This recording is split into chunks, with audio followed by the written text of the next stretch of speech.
ಘೋರ ದುರಂತದ ಬಳಿಕ ಹಾಸನ ಜಿಲ್ಲಾಡಳಿತ ಎಚ್ಚೆತ್ತುಕೊಂಡಿದೆ. ಮೊಸಳೆ ಹೊಸಳ್ಳಿ ಚತುಷ್ಪಥ ರಸ್ತೆಗೆ ಹಂಸ ಅಳವಡಿಕೆ ಮಾಡಲಾಗಿದೆ.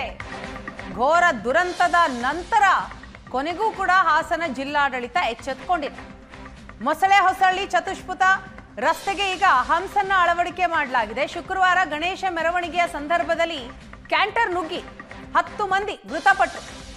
ಅದಾದ ಬಳಿಕ ಈಗ ಸ್ಪೀಡ್ ಬ್ರೇಕರ್ ಅಳವಡಿಕೆ ಮಾಡಲಾಗಿದೆ. ಅಪಘಾತ ಸ್ಥಳದಲ್ಲಿ ಹಂಸ ನಿರ್ಮಿಸಿದ್ದಾರೆ ಅಧಿಕಾರಿಗಳು. ದೃಶ್ಯದಲ್ಲಿ ನೋಡ್ತಾ ಇದ್ದೀರಿ. ಇದನ್ನೇ ಮೊದಲೇ ಮಾಡಬೇಕಾಗಿತ್ತು ಅಂತ ಈಗ ಗ್ರಾಮಸ್ಥರು ಆಕ್ರೋಶವನ್ನ ವ್ಯಕ್ತಪಡಿಸ್ತಾ ಇದ್ದಾರೆ, ಪ್ರಶ್ನೆ ಮಾಡ್ತಾ ಇದ್ದಾರೆ. ಈ ಕೆಲಸ ಮೊದಲೇ ಮಾಡಿದ್ದಿದ್ರೆ ಮೊನ್ನೆಯ ಘಟನೆ ನಡೀತಾ ಇರಲಿಲ್ಲ ಅಂತ ಗ್ರಾಮಸ್ಥರು ಹೇಳ್ತಾ ಇದ್ದಾರೆ. ಆದರೂ ಕೊನೆಗೂ ಎಚ್ಚೆತ್ತುಕೊಂಡಿರುವಂತಹ ಹಾಸನ ಜಿಲ್ಲಾಡಳಿತ ಘಟನೆ ನಡೆದಂತಹ ಸ್ಥಳ ಮೊಸಳೆ ಹೊಸಳ್ಳಿ ಚತುಷ್ಪಥ ರಸ್ತೆಗೆ ಹಂಸ ಅಳವಡಿಕೆ ಮಾಡಲಾಗಿದೆ.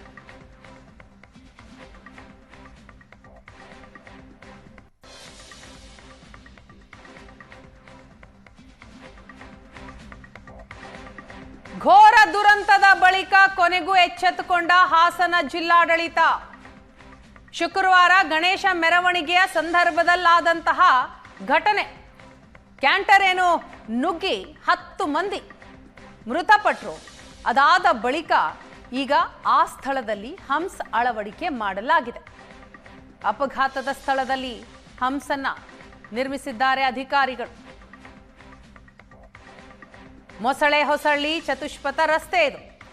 ದೃಶ್ಯದಲ್ಲಿ ನೋಡ್ತಾ ಇದ್ದೀರಿ. ಶುಕ್ರವಾರ ರಾತ್ರಿ ಗಣೇಶ ಮೆರವಣಿಗೆಯ ಸಂದರ್ಭದಲ್ಲಿ ಏಕಾಏಕಿ ಬೈಕ್ಗೆ ಡಿಕ್ಕಿ ಹೊಡೆಯುವಂತಹ ಕ್ಯಾಂಟರ್ ಮೆರವಣಿಗೆ ನಡೀತಾ ಇದ್ದಂತಹ ಸ್ಥಳಕ್ಕೇನೆ ನುಗ್ಗಿ ಬರುತ್ತೆ. ಆ ಸಂದರ್ಭದಲ್ಲಿ ಈ ಮೆರವಣಿಗೆಯನ್ನ ನೋಡಬೇಕು ಅಂತ ಬಂದಂತಹ ಯುವಕರು ಬಲಿಯಾಗ್ತಾರೆ. 10 ಮಂದಿ ಬಲಿಯಾಗಿದ್ದಾರೆ. ಈ ಘೋರ ದುರಂತ ನಡೆದ ನಂತರ ಹಾಸನ ಜಿಲ್ಲಾಡಳಿತ ಎಚ್ಚೆತ್ತುಕೊಂಡು ಹಂಸನ್ನ ಅಳವಡಿಕೆ ಮಾಡಿದೆ. ಗ್ರಾಮಸ್ಥರು ಪ್ರಶ್ನೆ ಮಾಡ್ತಿದ್ದಾರೆ, ಇದನ್ನೇ ಮೊದಲು ಮಾಡಬೇಕಾಗಿತ್ತು, ಮೊದಲು ಮಾಡಿದ್ದಿದ್ರೆ ಈ ಘಟನೆನೇ ಆಗ್ತಿರ್ಲಿಲ್ಲ ಅಂತ ಹೇಳ್ತಿದ್ದಾರೆ. ಹಾಸನ ತಾಲೂಕಿನ ಮೊಸಳೆ ಹೊಸಳ್ಳಿಯಲ್ಲಿ ನಡೆದಂತಹ ಘೋರ ದುರಂತದಲ್ಲಿ 10 ಜನರು ಬಲಿಯಾಗಿದ್ದಾರೆ. ಘಟನಾ ಸ್ಥಳದಲ್ಲಿ ನಾವಿದ್ದೇವೆ. ಇದು ಮೊಸಳೆ ಹೊಸಳ್ಳಿ ಸ್ಥಳ. ಈ ಸ್ಥಳದಲ್ಲಿಯೇ ಹಾಸನದಿಂದ ಬರುತ್ತಿದ್ದಂತಹ ಕ್ಯಾಂಟರ್ ಹೊಳೆನರಸೀಪುರ ಕಡೆಗೆ ಸಾಗ್ತಾ ಇರುತ್ತೆ.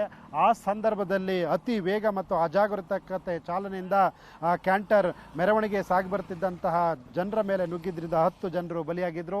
ಇದಾದ ನಂತರದಲ್ಲಿ ಘಟನೆ ನಡೆದ ನಂತರದಲ್ಲಿ ಎಚ್ಚೆತ್ತ ಜಿಲ್ಲಾಡಳಿತ ಈಗ ಇಲ್ಲಿ ಹಂಸ್ಗಳನ್ನು, ಚಿಕ್ಕ ಹಂಸ್ಗಳನ್ನು ಇಲ್ಲಿ ಹಾಕಲಾಗಿದೆ. ನೀವು ಇಲ್ಲಿ ದೃಶ್ಯಗಳಲ್ಲಿ ನೋಡ್ಬೋದು. ಈಗ ಎರಡೂ ಬದಿಗೂ ಅಂದರೆ ಹೊಳೆನರಸೀಪುರದಿಂದ ಹಾಸನ ತೆರಳುವ ಜಾಗ ಹಾಗೂ ಹಾಸನದಿಂದ ಹೊಳೆನರಸೀಪುರ ತೆರಳುವ ಮಾರ್ಗ, ಎರಡೂ ಮಾರ್ಗಗಳಲ್ಲೂ ಸಹ ಹಂಸನ್ನು ಅಳವಡಿಕೆ ಮಾಡಲಾಗಿದೆ. ಇದರಿಂದಾಗಿ ಒಂದಷ್ಟು ಜನರು ಮುಂದೆ ಆಗುವಂಥ ಅನಾಹುತವನ್ನು ತಪ್ಪಿಸಿದಂಗೆ ಆಗುತ್ತೆ. ಆದರೆ ಈ ಹಿಂದೆಯೇ ಈ ರೀತಿಯ ಹಂಸ್ಗಳನ್ನು ಹಾಕಿದ್ರೆ ಈ ರೀತಿ ದೊಡ್ಡ ದುರಂತ ತಪ್ಪಿತ್ತು ಅನ್ನುವಂತಹದ್ದು ಸ್ಥಳೀಯರ ಮಾತುಗಳಾಗಿರುವಂತಹದ್ದು. ನೀವು ಇಲ್ಲಿ ದೃಶ್ಯಗಳಲ್ಲಿ ನೋಡ್ಬೋದು. ಚಿಕ್ಕ ಹಂಸ್ಗಳನ್ನು ಈಗ ರಸ್ತೆಗೆ ಅಳವಡಿಕೆ ಮಾಡಲಾಗಿದೆ. ಇನ್ನು ಜನರು ಇಲ್ಲಿ ಸ್ಥಳೀಯರಿದ್ದಾರೆ, ಅವರನ್ನು ಮಾತಾಡಿಸ್ತೇನೆ ಈ ಘಟನೆಯ ಬಗ್ಗೆ, ಜೊತೆ ಘಟನೆ ನಂತರದಲ್ಲಿ ಈಗ ಹಂಸ ಅಳವಡಿಕೆ ಬಗ್ಗೆ ಏನು ಹೇಳ್ತಾರೆ ಅಂತ. ಸರ್, ಈಗ ದೊಡ್ಡ ದುರಂತ ನಡೆದ ನಂತರದಲ್ಲಿ ಈ ರೀತಿ ಚಿಕ್ಕ ಹಂಸನ ಅಳವಡಿಕೆ ಮಾಡಿದ್ದಾರೆ, ಆದರೆ ಇದರ ಬಗ್ಗೆ ನಿಮ್ಮ ಅಭಿಪ್ರಾಯ ಏನು? ಸರ್, ಮೊಸಳೆ ಹೊಸಳ್ಳಿ ಇತಿಹಾಸದಲ್ಲಿ ಇದೊಂದು ಘೋರ ದುರಂತ ಸರ್. ಈ ರಸ್ತೆಯಲ್ಲಿ ಈಗಾಗಲೇ ಮೊದಲು ತುಂಬಾ ದುರಂತಗಳು ನಡೆದಿತ್ತು. ಆಗಲೇ ನಾವು ಜಿಲ್ಲಾಡಳಿತದ ಗಮನಕ್ಕೆ ತಂದ್ವಿ, ನಮ್ಮ ನಾಯಕರ ಗಮನಕ್ಕೆ ತಂದ್ವಿ. ಈ ರಸ್ತೆಯಲ್ಲಿ ಹಂಸನ ಹಾಕೊಡಿ, ಸ್ವಲ್ಪ ಜನ ಪ್ರಾಣ ಉಳಿಯುತ್ತೆ ಅಂತೇಳಿ. ಅವರು ಇದು ಹೈವೇ ರೋಡ್ ಹಾಕಕ್ಕೆ ಬರಲ್ಲ ಅಂತ ಹೇಳಿದ್ರು. ಈಗ ಮೊನ್ನೆ ನಡೆದಂಥ ಅವಘಡದಲ್ಲಿ 10 ಜನ ಪ್ರಾಣ ಹೋದ್ಮೇಲೆ ಈ ಹಂಸನ ಹಾಕಿದ್ದಾರೆ. ಮುಂದೆ ಆಗ್ತಕ್ಕಂಥ ಅವಘಡಗಳನ್ನು ಇದರಿಂದ ತಡಿಬೋದು ಅಂತ ನಾವು ಅದ್ರ ಭಾವಿಸ್ತೇವೆ. ಬಹುಮುಖ್ಯವಾಗಿ ಇದು ಹೈವೇ ರೋಡ್ ಆಗಿರೋದ್ರಿಂದ ಇಲ್ಲಿ ವಿಶಾಲವಾದ ಜಾಗ ಇದೆ. ಇದೊಂದು ಫ್ಲೈಓವರ್ ಮಾಡಿಕೊಟ್ರೆ ಅಥವಾ ಸರ್ವಿಸ್ ರೋಡ್ ರಸ್ತೆ ಕೊಟ್ಟರೆ ಜನ ಬಹಳ ಸುರಳಿತವಾಗಿ ಓಡಾಡ್ತಾರೆ ಅಂತ ನನ್ನ ಭಾವನೆ. ಈ ಒಂದು ಹಂಸನ ಹಾಕಿಸ್ಕೊಟ್ಟಂತ ಜಿಲ್ಲಾಡಳಿತಕ್ಕೆ ಮತ್ತೊಮ್ಮೆ ನಾನು ಧನ್ಯವಾದಗಳು ಹೇಳ್ತೀನಿ ಸರ್. ಈಗ ಆ ಸಂದರ್ಭದಲ್ಲಿ ಈ ಹಿಂದೆ ಹಂಸ ಇದ್ದಿದ್ರೆ ಇಂತಹದೊಂದು ದೊಡ್ಡ ದುರಂತ ಸಂಭವಿಸದೆ ತಡಿಬೋದಿತ್ತ? ಖಂಡಿತ ತಡಿಬೋದಿತ್ತು ಸರ್. ಇಲ್ಲಿ ಬರೀ 2 ಹಂಸ ಇದ್ರೆ ಸಾಕಾಯಿತು, ಆ ಗಾಡಿ ಸ್ಪೀಡಲ್ಲಿ ಬರ್ತಾ ಇರಲಿಲ್ಲ ಸರ್, ಕಡಿಮೆ ಆಗೋದು. ಖಂಡಿತವಾಗಿ ಮನೆ ದುರಂತನ ಖಂಡಿತ ತಡಿಬೋದಿತ್ತು ಸರ್. ಕೊಳ್ಳೆ ಹೊಡೆದ ಮೇಲೆ ಕೋಟೆ ಬಾಗಿಲು ಹಾಕಿದ್ರು ಅನ್ನೋ ಮಾತಿನಂತೆ ಅನೇಕ ಸಾವು ನೋವುಗಳಾದ್ಮೇಲೆ ಈ ಒಂದು ಹಂಸ ಹಾಕುವಂತ ಒಂದು ಕಾರ್ಯಕ್ರಮವನ್ನು ಹಮ್ಮಿಕೊಂಡಿದ್ದಾರೆ. ಈ ಹಿಂದೆನೆ ಈ ರಸ್ತೆಯಲ್ಲಿ ಒಂದು 3-4 ಸಾವಾಗಿದ್ದು, ಆಗಲೇ ನಾವು ಅಧಿಕಾರಿಗಳ ಗಮನಕ್ಕೆ ತಂದು ಇಲ್ಲಿ ಹಂಪ್ಸನ್ನ ನಿರ್ಮಾಣ ಮಾಡಿಕೊಡಿ ಅಂತ ಹೇಳಿದ್ರು. ಇದು ನ್ಯಾಷನಲ್ ಹೈವೇ ಆದ್ರಿಂದ ಹಂಪ್ಸ್ಗಳನ್ನ ಹಾಕ್ಲಿಕ್ಕೆ ಬರಲ್ಲ ಅಂತ ಹೇಳಿದ್ರು. ಈಗ ಹಂಪ್ಸ್ ಹಾಕಿರೋದು ಕೂಡ ಒಂದು ತಾತ್ಕಾಲಿಕ ಪರಿಹಾರ ಅಂತ ಹೇಳ್ಬೋದು. ಯಾಕಂದ್ರೆ ಇಲ್ಲಿ ಸುಮಾರು ಶಾಲಾ ಕಾಲೇಜುಗಳಿದೆ, ಹಾಸ್ಪಿಟ್ಲ್ಗಳಿದೆ ಮತ್ತು ಸುಮಾರು ಒಂದು 60 ಹಳ್ಳಿಗಳಿಗೆ ಇದು ಕೇಂದ್ರ ಸ್ಥಾನ ಆಗಿದೆ ಮಸಳೆ ಹೊಸಳ್ಳಿ. ಹಾಗಾಗಿ ಈ ರಸ್ತೆಗೆ ಪ್ರಮುಖವಾಗಿ ಸರ್ವಿಸ್ ರಸ್ತೆ ನಿರ್ಮಾಣ ಮಾಡಬೇಕು ಅಥವಾ ಒಂದು ಫ್ಲೈಓವರ್ನನ್ನ ನಿರ್ಮಾಣ ಮಾಡಬೇಕು ಅಂತ ಹೇಳಿ ನಾವು ಸರ್ಕಾರಕ್ಕೆ ಮನವಿ ಮಾಡ್ತಾ ಇದ್ದೀವಿ. ಮತ್ತೆ ಮಾಧ್ಯಮ ಮಿತ್ರವರಿಗೆ ನಾನು ಧನ್ಯವಾದಗಳನ್ನು ಅರ್ಪಿಸಲಿಕ್ಕೆ ಇಷ್ಟಪಡ್ತೀನಿ. ಈ ಒಂದು ಮಾಹಿತಿಯನ್ನ ನಮ್ಮ ದೇಶಾದ್ಯಂತ ಪ್ರಚಾರ ಮಾಡಿ ಒಂದು ಸೂಕ್ತ ರೀತಿಯ ಶೀಘ್ರ ಒಂದು ಕ್ರಮವನ್ನು ತೆಗೆದುಕೊಳ್ಳಲಿಕ್ಕೆ ನೀವು ಕೂಡ ತುಂಬಾ ಸಹಕಾರವನ್ನು ನೀಡಿದ್ದೀರಾ. ಹಾಗಾಗಿ ನಾನು ಮಾಧ್ಯಮದವರಿಗೂ ಕೂಡ ಧನ್ಯವಾದಗಳನ್ನು ಅರ್ಪಿಸ್ತೀನಿ. Thank you sir. ಇದು ಸ್ಥಳೀಯರ ಮಾತುಗಳು.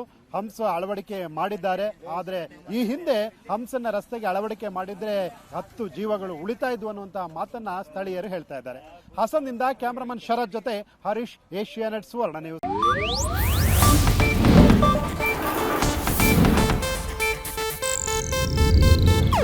ಇದು ಏಷ್ಯಾನೆಟ್ ನ್ಯೂಸ್ ನೆಟ್ವರ್ಕ್ ಪ್ರಸ್ತುತಿ.